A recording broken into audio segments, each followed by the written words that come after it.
Today, I will essentially cover the run-up, the back foot contact, the front foot contact, and delivery. These are different phases of fast bowling. And I'm going to apply certain principles of biomechanics to each one of these and share with you what really happens from a biomechanical standpoint.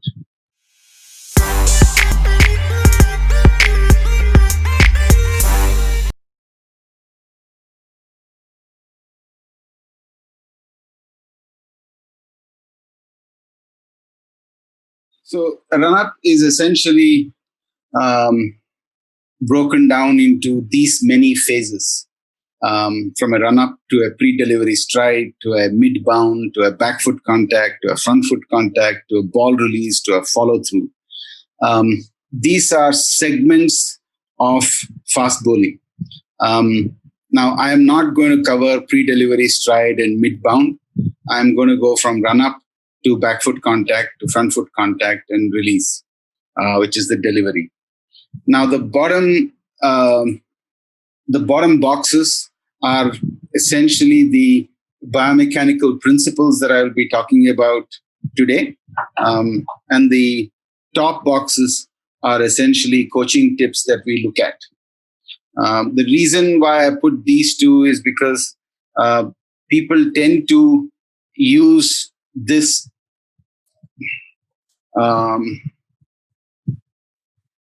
as a lot of coaches use biomechanical principles and concepts to explain things in a very coaching or a very understandable non-technical sense. And a lot of the players tend to also use these technical terms, whether they understand the full concept of it or not, in order to help explain to coaches what was happening. So, and also this is a good way of linking coaching mechanics to understanding the principles. So if you're a player, you have a deeper understanding of both sides of the coin. The way this presentation is going to look is I'm going to go through these slides one at a time, explaining you what happens in each slide. And then at the end of this, I'm going to disengage from these slides and put some videos up for us to go through the mechanical analysis of videos that we have done of fast bowlers. So you can apply the principles that you have learned here to the video itself rather than seeing stationary pictures. So the run-up is essentially the start of the fast bowling. Now, law of conservation of energy says that whatever you have, you can't create, nor can you destroy within that local system. So whatever that means, whatever you bring at run-up is what you will carry on all the way through till you deliver. That's a very important principle to keep in mind. A lot of the times we try and change in between, but that doesn't happen because of law of conservation of energy. The first and the third law of motion. The first law is the inertial law, which says that the body in motion tends to remain in motion or at rest. The body at rest or in motion tends to remain in rest or motion until an external force disturbs it.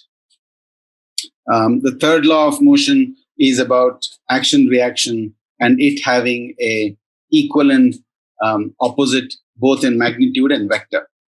Vector is the direction in which it goes.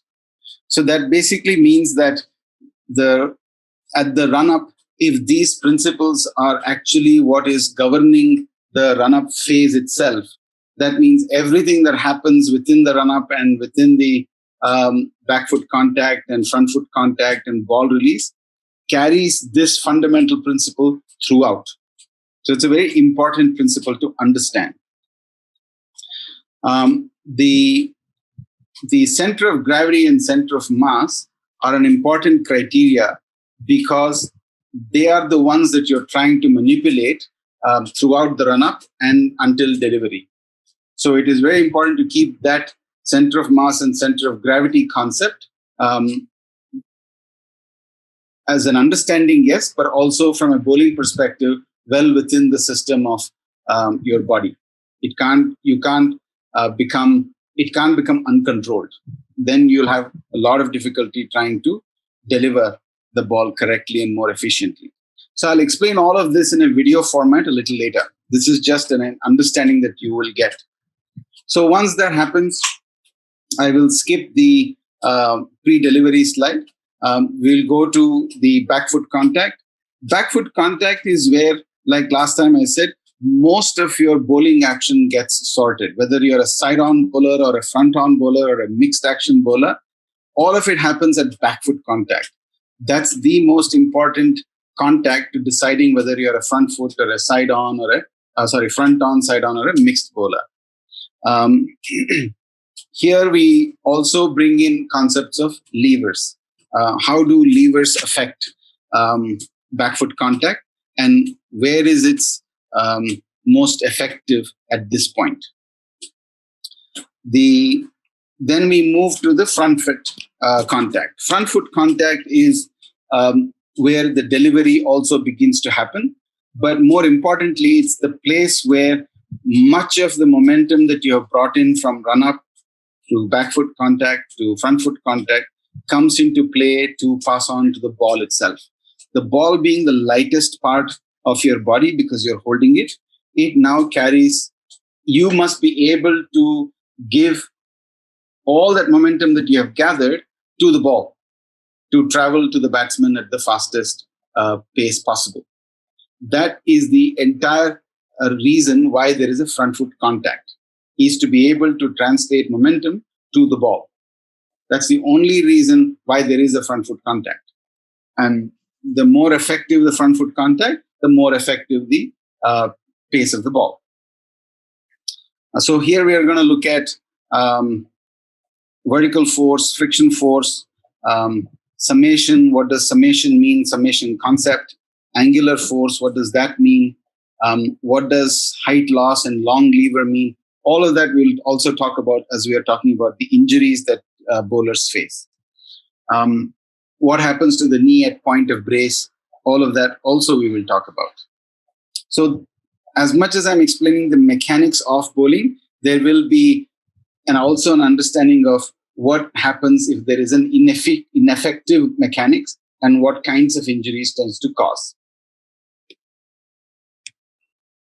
So let's look at run-up. Earlier I had a video here. I will come back to that video a little later. So here I want you to just understand the concepts. You can write it down and then see if that gets answered in the videos that I will show you. So a run-up is basically a point in time where a person is stationary and then he or she begins to move. So it is the first inertial law movement application. So a body at rest continues to be at rest until an external force gets it to move. And once it moves, there needs to be an external force to get it to stop. So that's the basic understanding I want you to have at this stage. And the other understanding that I want you to carry on in this run-up is whatever happens in the run-up will end up getting shown as a consequence or as a symptom at the end in your bowling, and that is delivery.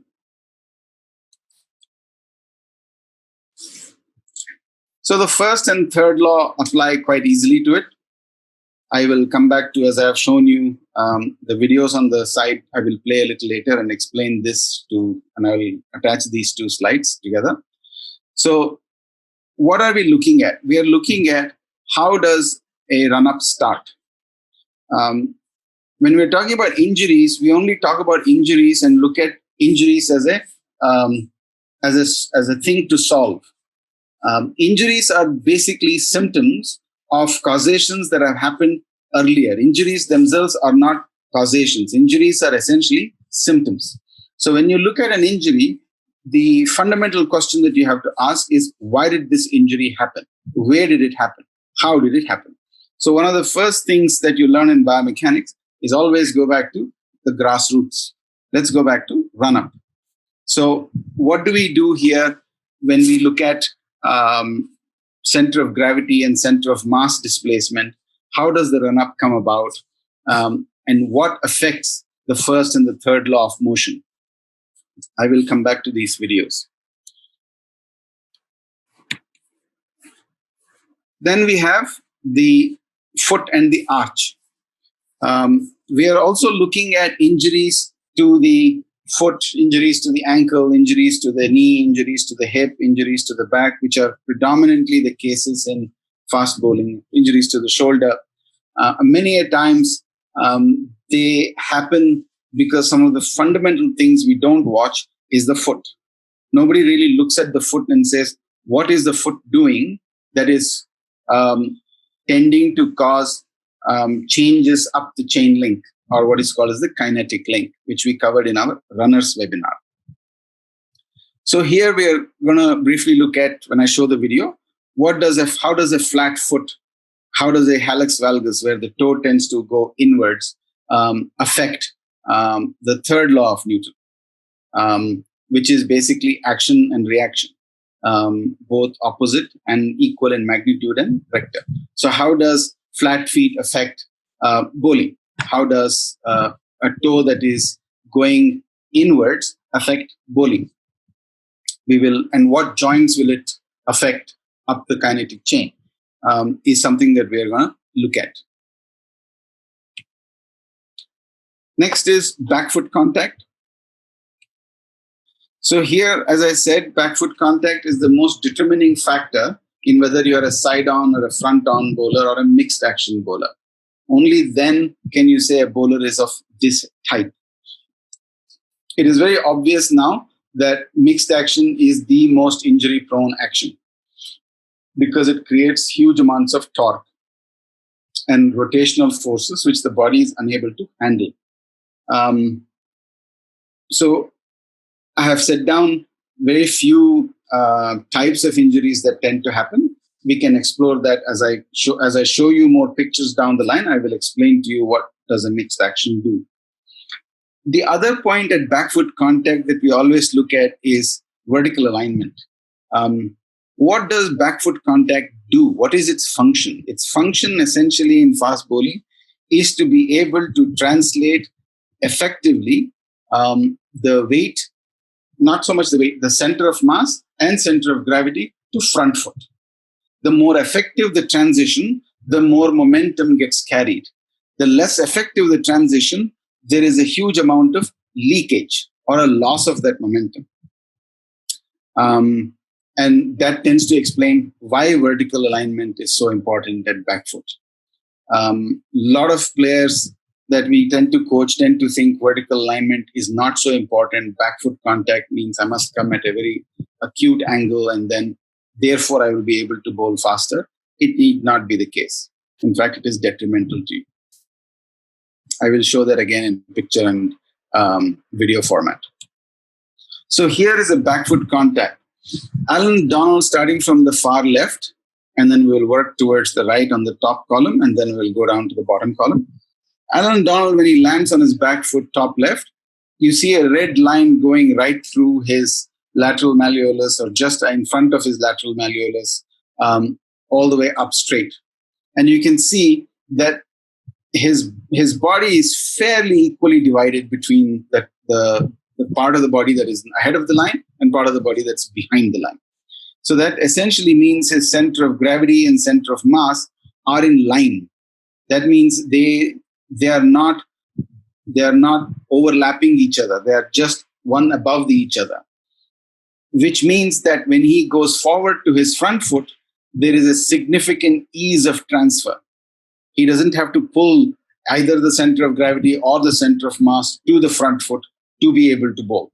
So it's a very effective, efficient way of getting the ball, getting you to translate center of mass and center of gravity. Then we have Wasim Akram in the center.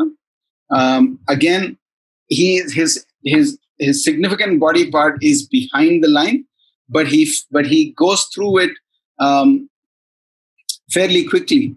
But he has also experienced a fair amount of groin issues because of that, because of his alignment at back foot contact. The other thing that Wasim Akram also did was his foot was not actually parallel to the crease. It was very obtuse to the crease.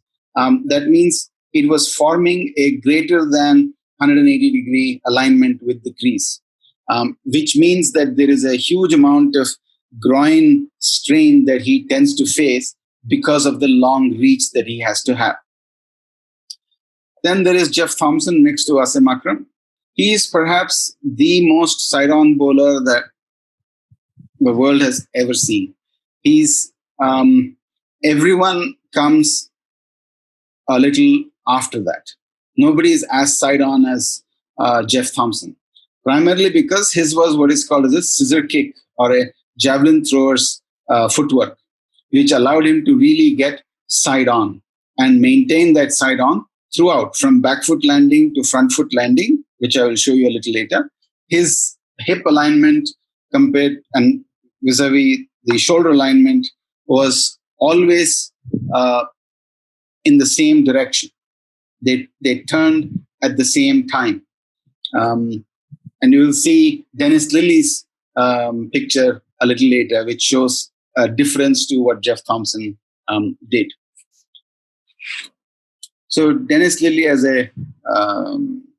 information I will give you a little ahead of time, was a bowler in tandem with Jeff Thompson, and he was of a mixed action. Then comes Bumrah. Bumrah is a different kettle of fish, primarily because the position that he takes. This is the best picture I could take. This is a picture of a video from a YouTube. The position he gets at back foot contact is predominantly behind the line, if you can see. And in a way, he gets away with it. And actually, at point of delivery, at point of front foot contact, his body is superbly aligned. But he pays a huge cost for it. Remember, biomechanics is about efficiency and effectiveness. It is not about because of biomechanics, you will bowl faster. It happens, then it's great. But the role of biomechanics is to make you more effective and efficient. So in Bumrah's case, how does this translate to a very fast bowler in any case, even though his mechanics can be quite poor? And that happens because of his predominantly long levers that he works out of. He works out of considerably long lever. In fact, Abhi and I have done a program on this. Maybe we'll think of doing a video webinar on just Bumrah itself. It's worth seeing how much of leverage he uses to be able to get into position at delivery. So one of the things that he makes use of in order to negate the inefficiency that he has at back foot contact is significant amount of leverage, lever system, long levers especially for him. And because of that, as we already know, and we're going to talk about also, there are a huge amount of back strain. There was which put him out of game. There was a side strain which put him out of game. There was also shoulder issue which put him out of game. So because of a lot of leverage, long levers tend to take a lot out of the person in terms of efficiency and puts a lot of strain and stress on the joints.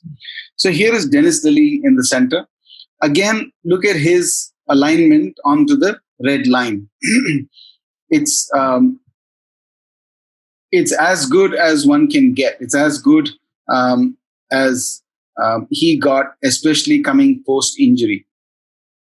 And I will show you pre-injury what was his alignment. Then there is Richard Hadlee, one of the top wicket takers of New Zealand and the world. He also shows a fairly in-line alignment. Now, in-line alignment, as we have discussed, is the most efficient alignment to have in order to translate your center of mass and center of gravity and momentum to front foot. So here's Dennis Lilly pre-injury. Pre-injury is the first picture from the left, and post-injury is the second picture to the right. So you see in the pre-injury where his body point is in relation to his foot. It's fairly back. And if you also can see his hip alignment the foot alignment is facing the batsman or slightly maybe even the middle stump. If you go up to his hip, you will see the hip pointing towards you or maybe towards just ahead of you. The shoulder, again, is pointed towards the viewer, which is you. But the head has gone behind the shoulder. He's trying to look from behind the shoulder, which is a very side-on action. So both the shoulder and the hip tell you, if you only look at the shoulder and the hip, you will say hip, shoulder, and head. You will say, he's a side-on bowler. But the minute you look at his foot, it becomes very obvious that he is not a side-on bowler. So at this point, he incurred huge amounts of injuries, niggling injuries, and then it became extremely painful, and he stopped playing for almost, 2 years. He stopped playing because he just couldn't handle. The back gave way. There was a huge amount of spinal compression, and also there was a fracture, I believe, which he had to heal and recover from. And then not only that, but he had to rework his bowling technique.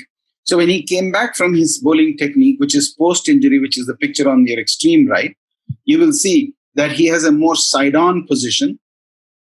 His hip, his foot, his hip, and his shoulder are all pointing towards you. That is the viewer. And the head is behind the shoulder, which is still fair enough. So that basically means that for him to return from injury and still continue to bowl with fair degree of pace, he had to not only recover from injury, but also look at changing his bowling action. But more importantly, we tend to forget, changing of bowling action needs to be sustainable, needs to be something that you can sustain for long periods of time. And also the technique cannot vary. So you need to be consistent. And one of the things that he paid a lot of attention to and worked really hard on is strength and conditioning work for his new action, which we'll also talk about. So it's not good to just change action. It's also extremely important to complement the corrections that we have done in action to be supplemented by weight training aspects to make the action consistent, predictable, and available on demand, and effective, of course. So now we go to front foot. There are different positions of front foot. A side-on front foot position, a front-on front foot position, and a mixed action front foot position. Now, I'll take you through those. Now, front foot position, the job of a front foot position is to align the hip. Most people don't look at what a front foot position does, but they look at, is my knee braced? Is my knee extended or flexed? That's not its main goal. The main goal is to align the hip. The main goal is to allow for the hip to be in a position to take all the summative forces that will come onto the hip, which we will again discuss when we are going through the video because it's easier to see. So here is a side-on bowler, Jeff Thompson, as I told you earlier. Look at the left black and white picture. You can see the foot, the hip, the shoulder are all pointing towards you at this stage of back foot contact. And it continues to be so until he lands on his front foot. At this point, if you look at the foot, it is pointing towards middle stump or maybe middle and leg stump. Or certainly between even off and middle stump is okay. So in that position, it is what is called as a closed front foot position. Closed front foot position for a side-on bowler is a significant, most effective locked position to be in because it allows for the hip and the shoulder to turn. So at this point, you can see the hip and the shoulder aligning at the same place. He hasn't changed the hip position or the shoulder position to the hip position because it allows for that translation to happen. And he faced not too many injuries. In fact, he faced a very, compared to the kind of loads that they were looking at bowling, which we'll again talk about, and the amount of cricket that was played there, the amount of touring and the amount of bowling that he was asked to do, the two injuries that he sustained aren't really huge injuries. The shoulder injury was clavicle dislocation because that was on field. Then the second injury was again a shoulder injury because of bowling. And that happened primarily because he went on to extend his run-up to get better speed. So that's an interesting concept. Do we get to do more run-up to get more speed, or do we engage the last few strides to get more speed? That's a conversation and a discussion in itself. Anyway, these are the two injuries that he left the game with. Here is Dennis Lille. So Dennis Lille's, as I said, post-injury, the color picture on the left, the black and white picture was taken pre-injury, but I will explain why I have put it here. The post-injury picture, or the color picture on the left, shows you the foot is side on, the hip is side on, it is facing to the left of you. Then the chest is also side on. Look at the shoulder, the hip, and the foot alignment. Nothing has ever turned. And look at Jeff Thompson. Look at Jeff Thompson, black and white. Look at Dennis Lille, color. Same position they end up in. But Lille ended up there post-injury. Pre-injury, he was a mixed action. So now come to the right picture, which is the black and white picture. This is a pre-injury picture. In a pre-injury picture, he had a mixed action, which is this action on the left. Now, considering that his foot is pointing forward, his hips are turned towards you, his shoulder has turned towards you, keeping that in mind, I'll move forward. What we see here is that his foot has landed closed. Now, for a mixed action bowler, to land closed is a very difficult proposition because the foot, having landed in a closed position, wants the hip to close in. It doesn't want the hip to open so much. But in his case, he was trying to open it quite hard, causing a huge amount of stress fracture or stress on the vertebrals, on the lumbar spine. So it goes to show, even post-recovery, he had the same foot plant in the front. And as we have spoken about, and there's a huge amount of literature written on Lille, his biggest injury was stress fracture of the lumbar spine. When we talk about injuries in more detail, we will talk about, we will use this example. And also from a strength and conditioning point of view, also we can look at stress fractures and how do we deal with it. Now here we have two bowlers. There is some disagreement on whether this is Caddick or not. I have not been able to ascertain who it is. Abhi says, who did you say, Abhi, it was?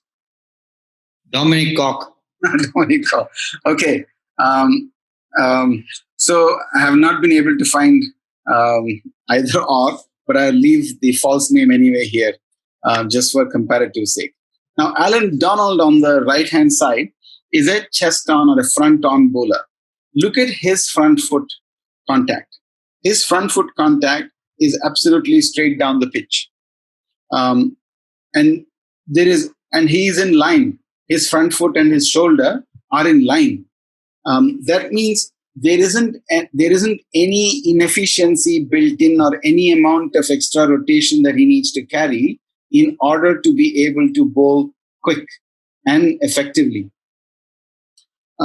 Whereas Dominic Cork, or whoever this person is, has a very different style and approach to fast bowling. Number one, he's not as fast as Allan Donald. Number two, the position in which the black arrow is going and the red arrow is going, they are very mixed positions to be in. So he involves a huge amount of trunk rotation, huge amount of forces are acting on his shin and ankle, and as well as the lumbar spine plus the scapula.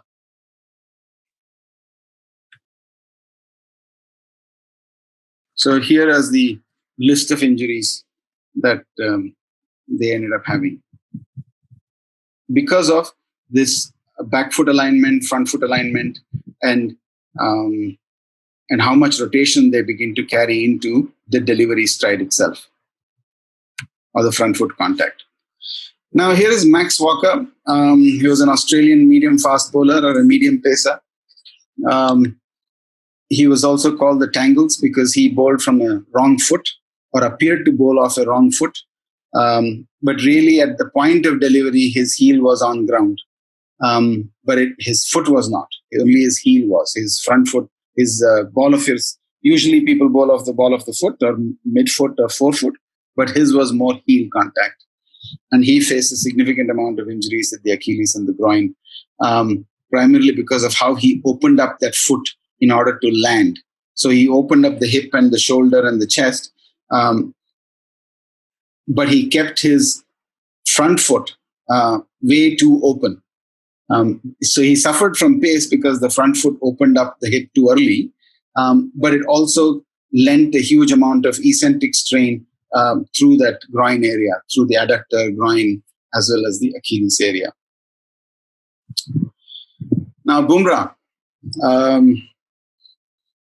Now, as I said, he's a leverage bowler. He predominantly likes to bowl not with too much run-up. In fact, he walks and jogs and shuffles quite a bit. And then he uses the long levers. As you can see on the extreme right, his left non-bowling arm has extended forward. And all the way throughout, that non-bowling arm does not bend at all. And his bowling arm goes through no amount of bending, even during loading time. So because of this long lever, he puts a significant load on his spine. It does the job because he does bowl quick, but the amount of inefficiency that gets built into that system ends up causing him more than necessary injury. So he has had a stress fracture in the lower back, shoulder injury, groin issues, etc. Now, front foot landing, again, I will show you this video. It's an interesting one. Really was never an issue until 1962, when the rule changed in cricket, where the no ball rule changed from back foot to popping crease. I'll explain that in a video a little later. So when we look at this bowling rule change, we are looking at changes in how motor planning happens for fast bowlers, on what are they depending on in order to bowl legally. And it also changes their stride length, which puts a huge amount of load onto their running pattern. Not only that, but also upon landing, it increases the amount of force, the vertical force that acts up onto their foot, onto their knee, onto their hip. Again, I'll explain this to you in more detail. I just wanted you to have this concept so I can go back and play the video and take you through. Now, your foot does many functions. One of the few important movements is plantar flexion, dorsiflexion. Dorsiflexion is when the foot goes up. Plantar flexion is when the foot goes down. In your front foot contact, you are actually having plantar flexion. You are pressing down on the ground. So your foot wants to go down. That is the picture B gets associated with Brett Lee here. So imagine the foot is pressing down on the ground and it is unable to go anywhere because the ground is stopping it from going further down. But because the body is now locked in that position, the foot has no way of either rolling or sliding, because the front foot law now says that your foot has to be on the popping crease. So if it is the foot is on the popping crease, you have to stop on the popping crease. So the vertical forces are humongous at this point. Without much mobility in the ankle, because the foot is now grounded, you now have to translate all that run-up momentum and rotational or angular momentum onto that foot, hence leading to a spike in vertical forces. So here is a little comparative statement, and I'll come to the numbers also in the next slide. So in 1962, there was the smooth run-up really did not have a pre-delivery stride. In fact, they just ran in. There was no high jump. Nobody really jumped high to have back foot landing. And because of that rule, their front foot never really had to worry about no balling on the popping crease. So therefore, their back foot would do a lot of translation work, allowing for the front foot to ease up. So there wasn't enough strain on the front foot. Again, the video, I will explain this to you. Now, because of the rule change post 1962, now your eyes had to focus on the popping crease. A lot of you bowlers will know, fast bowlers especially, you will know that when you're running in, you're constantly looking at the crease, the popping crease. The reason why you look at popping crease is you want to gauge at which point you need to be on back foot and where, and at what point should the foot be landing. Because you're looking down at the popping crease, your entire stride length becomes different. You don't keep the stride length constant. And because of that, you also need to engage in a little bit of a jump in order to summate or bring that momentum into a better checked position. Otherwise, the momentum is too quick for you to stop here. So the jump becomes a place where you break that linear momentum and translate it to a little bit of a rotational momentum. The sudden braking, which we talked about at Brett Lee's slide previously, also causes a great spike. So therefore, great summative forces. So here is a little numbers game. So in 1946, they were bowling approximately about 7,400 balls a year, which amounts to about 1,234 overs a year, which amounts to about 102 overs a month. Then in 1960 to 1990s, we came down to 5,000. And subsequently, we came down to 2,000 to 3,000. And this is the era where we do a lot of load management work. So therefore, bowlers are not allowed to bowl more than a certain amount of balls because they need to also recover from these high forces. So what really happened is pre-1962, the vertical force upon front foot contact was about 5 times your body weight. So basically, you multiply whatever your body weight is by 5. And that becomes your vertical force impact on that knee per ball. But post that rule change, it went up to about 8 times your body weight. So now significantly, the knee begins to take enormous amounts of load, which is what changed not just bowling, but also the mechanics of bowling, plus the rates of injuries that increased post that rule change. That's one of the reasons. There are multiple other reasons. That's one of the reasons that contributed to it. So now this is just a reminder for me. Now I will go back and look at videos and help explain each one of these concepts through a video play. So here is a bowler that we started coaching some time ago. It's about the second season. I think this was his second season's video. So here we are looking at, remember we talked about run-up and what really happens in run-up. Is he leaning forward? Is his center of mass forward? Is his center of gravity forward? What are the things that we look at? So here is a player who is standing at the run-up. Now when I play, I will play it first and then I will scroll with you to explain the act itself. Just watch the video for now.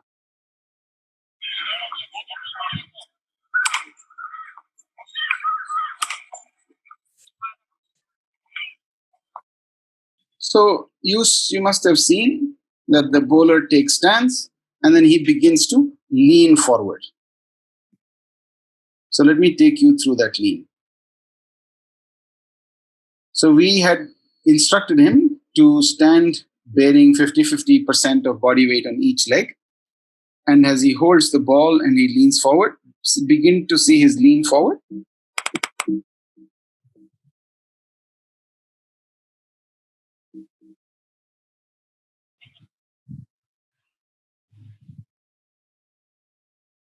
So what happens here is that at this point, you begin to see that his center of gravity and center of mass are pretty much in line with each other. If you were to draw a plumb line from his shorts down, he would go from being in the middle of these 2 feet to being ahead of these 2 feet, and same in alignment. So as he begins to take off, there is not too much rotation because he's taking off at the lean point. There is only linear momentum that he has. There isn't rotation that he needs to worry about. So it makes the run up more efficient. Remember what we said about conservation of energy? Whatever you have is what will get carried on, essentially. So as he runs in,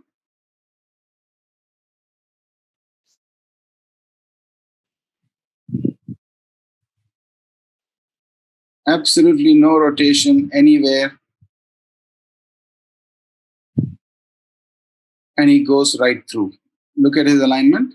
Front foot to his shoulder to the ball, it is fairly a straight line.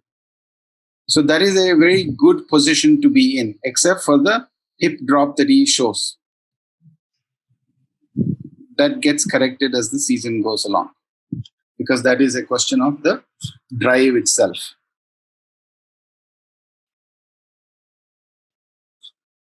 So this is a video explaining the run-up. Now let me take you through another one.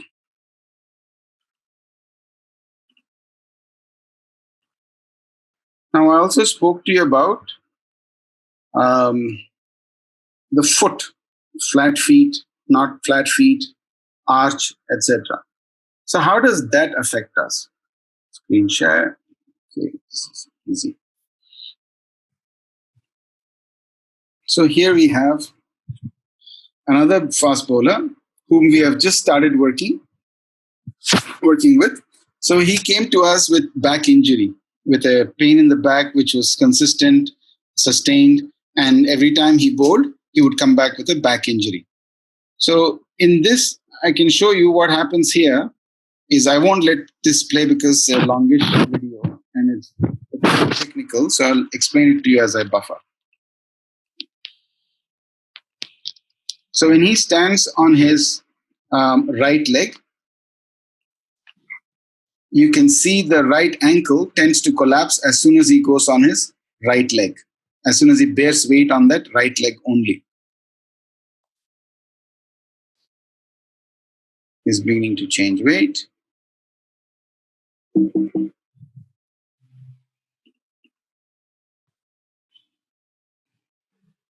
See where the knee collapses there? The ankle, sorry. It tends to rest inwards. And if you look at his toe position, it is also not pointing forwards. It is pointing slightly inwards. And that becomes fairly clear when he stands on the side. Turn around and stand. One leg. Good. The other leg. See that? Good. Turn towards. See that collapse? Good. Turn towards the side. And stand on one leg. No, the other leg. So here we can see that the arch that the player has is fairly shallow. At this stage, you can say he has an okay arch, but it's really not a very effective arch. It's a very weak arch. At point of delivery, that arch will collapse at his back foot, and you will see in his front foot also that he will begin to collapse. That's not a good enough arch to have in order to support 8 times your body weight every ball per ball. So now, what does that mean? So that means this in the next video, which I will share with you now.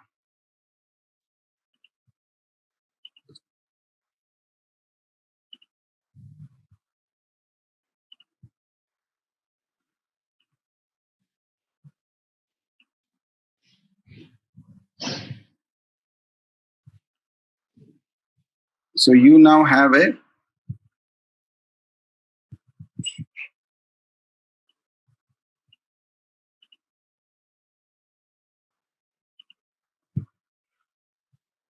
walking video of the same person. I will let the video play a couple of times for you to look at it. Then I will slow it down for you.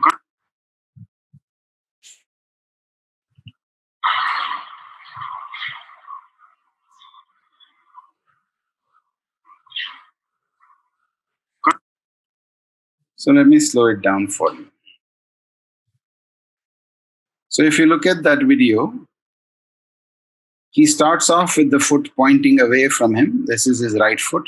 As he nears contact, the foot straightens up.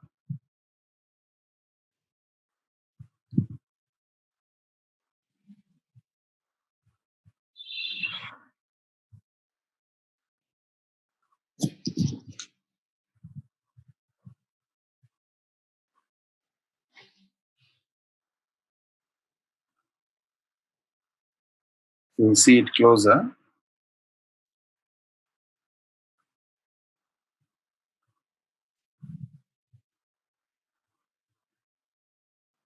At that point, right here, he lands his right foot and then it goes inwards for him to come through. Now, that kind of mechanics, remember, he's a fast bowler, but at this stage itself, at the stage of just simple walking, he is unable to handle those forces at the ankle because the ankle tends to collapse and therefore cause a fair amount of, if you go up the knee into the hip, it causes an external rotation of the hip to brace better so that he can push the other leg forward. So now if this is happening at a walking pace, you can only multiply it both in speed as well as in magnitude as he begins to run in. Now, let's get to some bowling.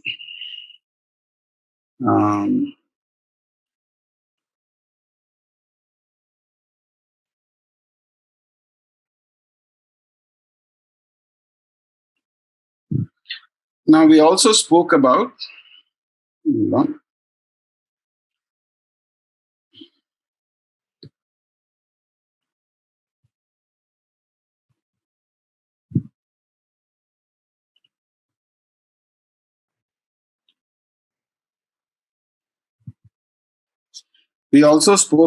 post the foot as to how the post the run up, post the foot.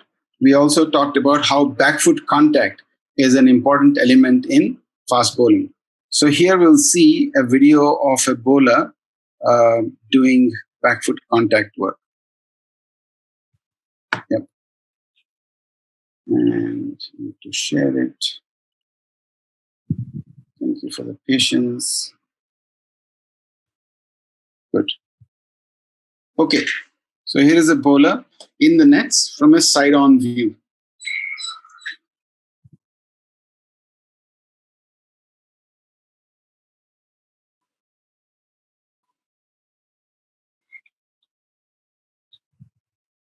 Again, I'll let the video play by itself.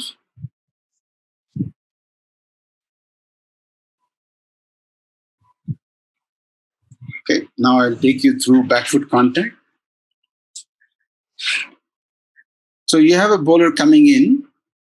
At point of his back foot contact, yep, that's a fairly straight line. That's a very straight line. So now this bowler is a front-on, chest-on bowler. And he has a fairly vertical stance at back foot contact. The only thing I would look at correcting is his position of the spine itself. But in another video, I will show you a little later where it's a different view altogether, where his back knee, what does the back knee do in order to assist his translation forward to front foot? Now, I will go a few slides ahead in this video itself just to explain to you what front foot contact is. See, he gets off very quickly. He lands at back foot and he is very busy trying to get off it, which is great. Now, at point of front foot contact, that's his front foot contact. Now, look at how straight that knee is. That's a fully extended knee. Now, that knee does not change. See, the ankle also gets locked up. Remember the video of the Brett Lee that I showed you where ankle has no place to go because of this front foot rule? Because this is a teaching, coaching session, there wasn't too much emphasis on not bowling no balls. I had allowed them to bowl whatever one they wanted to bowl, as long as the session on that day was successful. So here you can see once he plants his foot and the foot wants to do plantar-flexion, which is to go down, the earth does not allow it. Neither does the front foot law, the no ball law. So therefore, he goes through about 8 times his body weight as he bowls. And he has to rotate his entire body over that ankle, locked ankle. That's the view I wanted you to see. So now, let me take off this video. I'll take you through another video.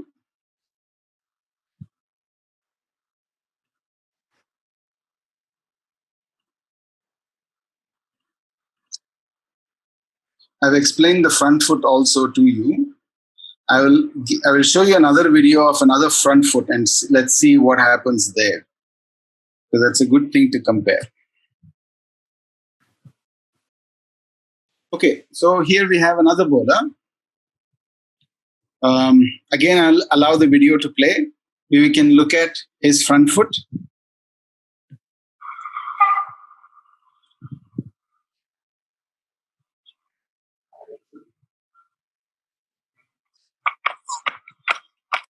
I'll play that video again.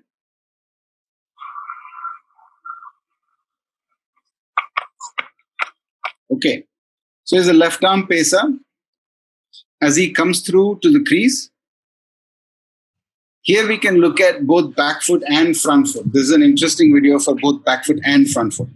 And I will show you Ravi's back foot a little later. That's a good comparison. So when this bowler comes in to bowl, fairly good, I would think.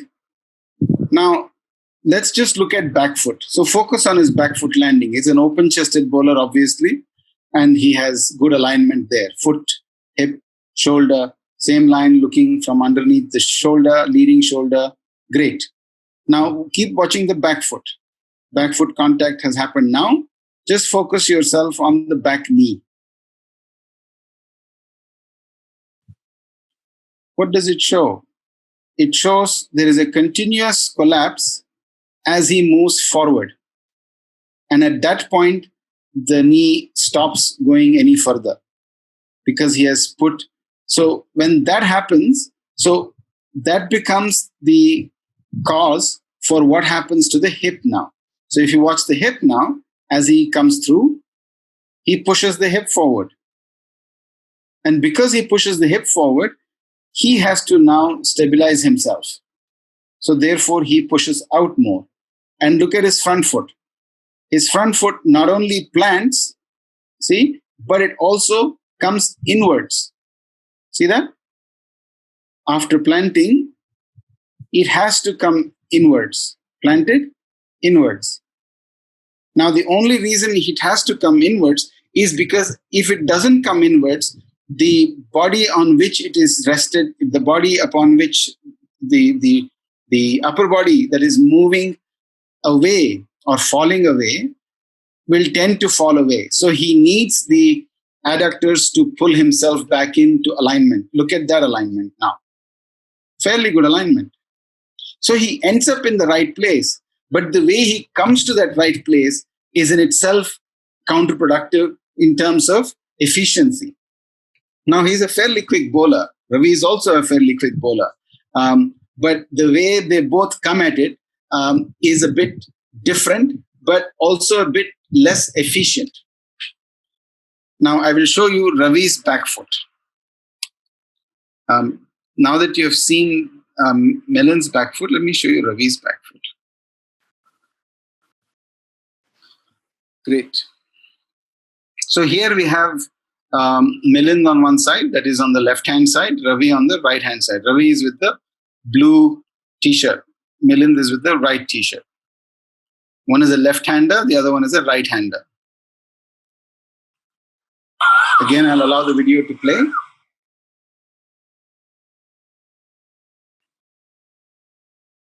Both have fairly good run-up. It's linear. It is non-distracting. Good.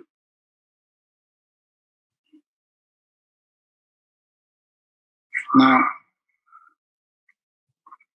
there are 2 or 3 points which I would like to make. So at this point, so we have known that they both run in fairly well. They have a fairly linear run-up with not too much distraction. That is angular momentum coming along or rotation of the hip coming along, which is great. Now they both get into, I will get Ravi to land first so I can show you. So now that Ravi has landed, yep, Ravi now lands. Watch his knee, his back foot knee, as he translates to the front foot. Just watch him only. Don't get distracted by Milan on the side. Everything is pointing forward. And it does not buckle beyond a point.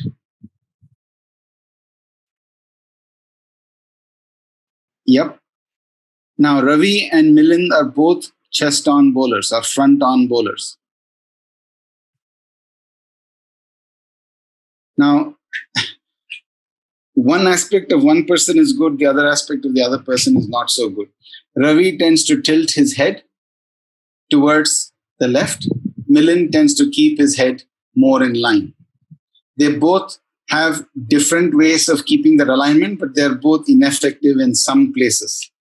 So now that we have watched Ravi's back foot, let's look at Milan's back foot now. There is back foot landing, and there is continued depreciation of the angle. So you see how he begins to collapse. Milan is a taller person compared to Ravi. So, but that gets negated because he tends to collapse. See, at point of landing, he's fairly tall. And then from there onwards, it's a collapse. Now, Ravi's front foot, if you come back to Ravi, it is pointing down at the batsman. When you look at Milan, he has opened up his hip, and then as he lands, he makes a huge correction because of his knee to position that foot down the line. Now, where do they both end up? That is where Ravi ends up on the blue. See, fairly right. His right arm to the left leg is a fairly straight line. Similarly, straight line. To get to that alignment is what takes, there is a leakage of energy that they are affording at this stage that needs to be made more effective and efficient. So now both of these players had several injuries, which I will not go through. But because of these inefficiencies, you tend to have these niggles that do crop up. Now, let me take you through. So now that you have understood front foot, back foot, let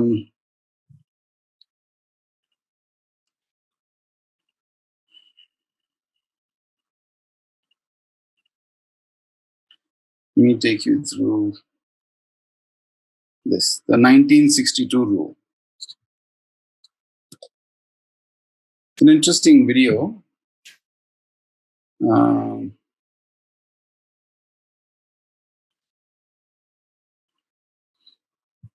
I'll just allow the video to get played, and I will explain this video to you in terms of back foot to front foot.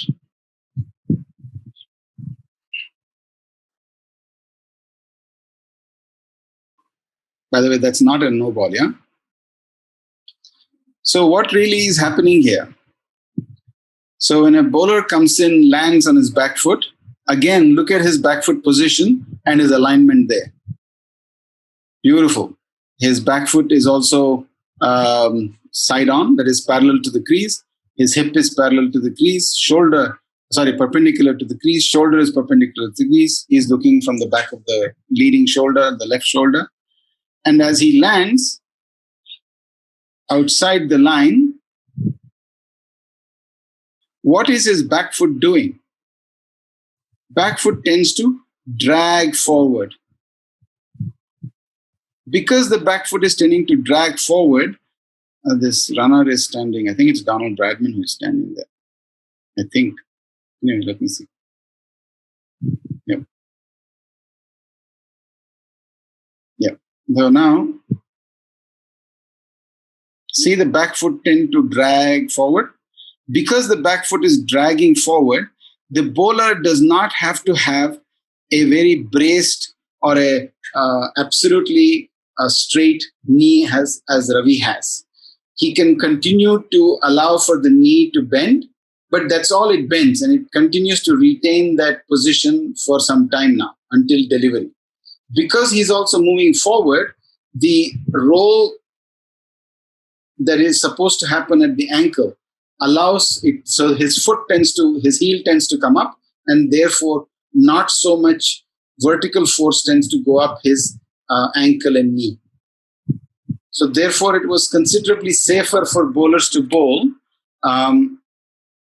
without too many injuries as they came along. Here's it. Yep, back foot. Long stride was allowed. Remember, after the rule changed, this stride length changed to a shorter stride. That meant that they were able to translate this force more effectively and allow for front foot itself move and not get locked, which meant that the force translation up their kinetic chain, which is the ankle, the knee, the hip, and the spine, was significantly less. Remember, we spoke about 1962 rule being 5 times the body weight, whereas the post-1962, it became 8 times the body weight. Now, here is another bowler that we worked on. Very briefly, I will show him to you. So when we corrected Ravi after a lot of work, this is where Ravi ended up being. I will show you pre and post correction. This is Ravi this was second season in. So what are some of the corrections we made? I will just stop this video and take you through. Some of the corrections we made is to get him to walk in and lean in forward. This was a correction that we did before the full lean. We just allowed him to only displace his center of gravity and run through.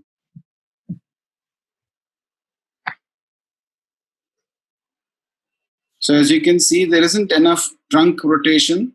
The hip is run-up is fairly rhythmic.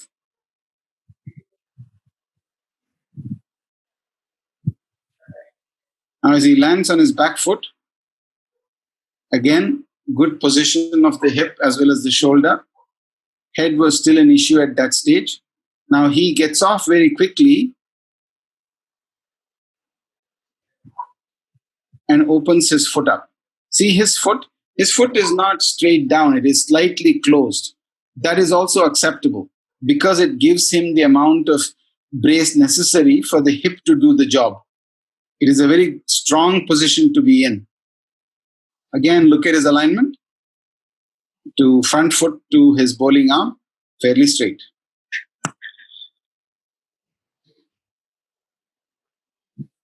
Now I will play the other video. This was a year later. This is the correction we made. So there's a.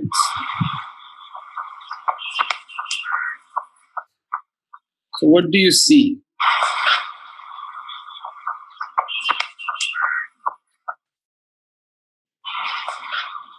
Again, his run-up. There was, the earlier one, there was a slight amount of trunk rotation, shoulder rotation, which got negated in this session because of the training, because of the corrections we had made, both in his strength as well as in his running mechanics. Upon back foot contact, there was a significantly less time he spent back foot contact and translating it forward. So the knee at the back foot does not bend beyond a point. And the hip does not open as much. And he has begun to open that front foot a little bit.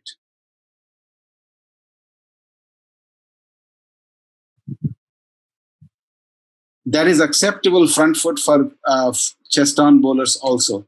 So there is no hard and fast rule where the foot has to be locked in, the ankle has to be positioned this way, and the foot has to. There is a little give way between 10 to 15% either which way. So this is a good foot position. Again, if you look at his alignment, great alignment. A lot more efficient, a lot less ineffective. This is our second or third season that we trained with him.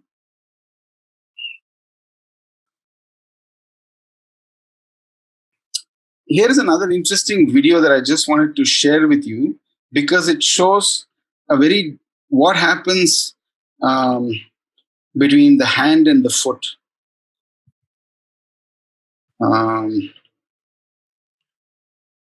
Yeah. So there's another bowler that we have with us.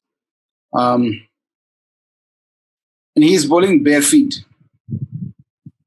I'll explain to you the virtues of bare feet in a minute. I'll just let the video play.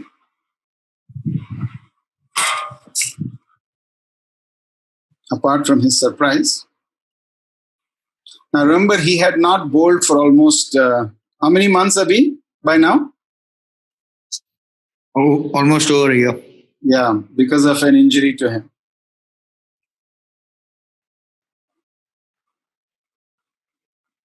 So now what do we see here? So when he comes in to bowl, there's a lot of rotation at the shoulder, at the hip, and that arm, that bowling arm, tends to go forward, causing him to decelerate considerably, which means that he has to now use a lot of his upper body because he has negated his momentum, linear momentum. And as he comes to his back foot,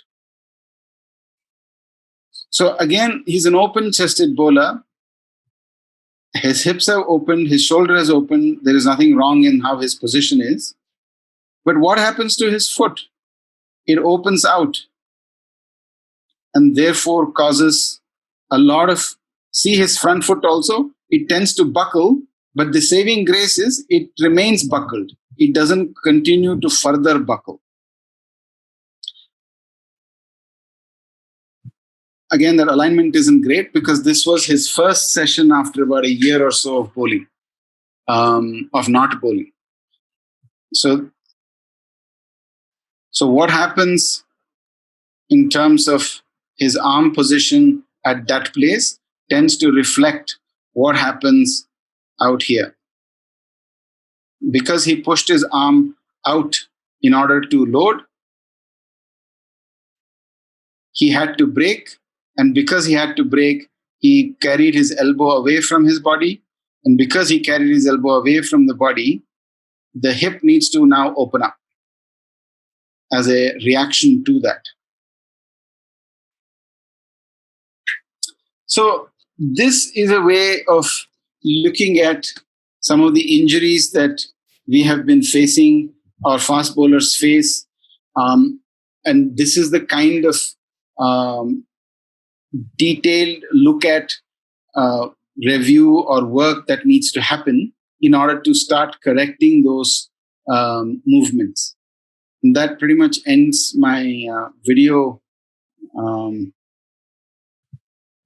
There is one more video I want to share with you. This is that boy who had flat feet earlier. He was in the gym, and this is his bowling. We haven't yet started off his bowling work yet. Thanks to COVID, we had to we had to stop our School of Pace program. So this is his video in terms of his bowling.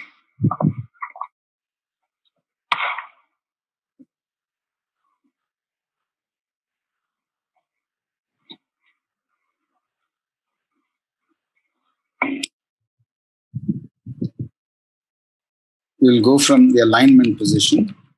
Back foot landed. Continues to collapse. Front foot has opened up. And that's his alignment. Front foot has opened up and the knee has collapsed. Look at his alignment here from back foot to front foot. Front foot to bowling arm. There's a significant lean of his spine, which causes his back pain. But to compensate that, his arm has to round up. Otherwise, he will fall away. He'll fall more towards his left. So that basically explains the biomechanics and how does it contribute to a lot of the injuries that we tend to face.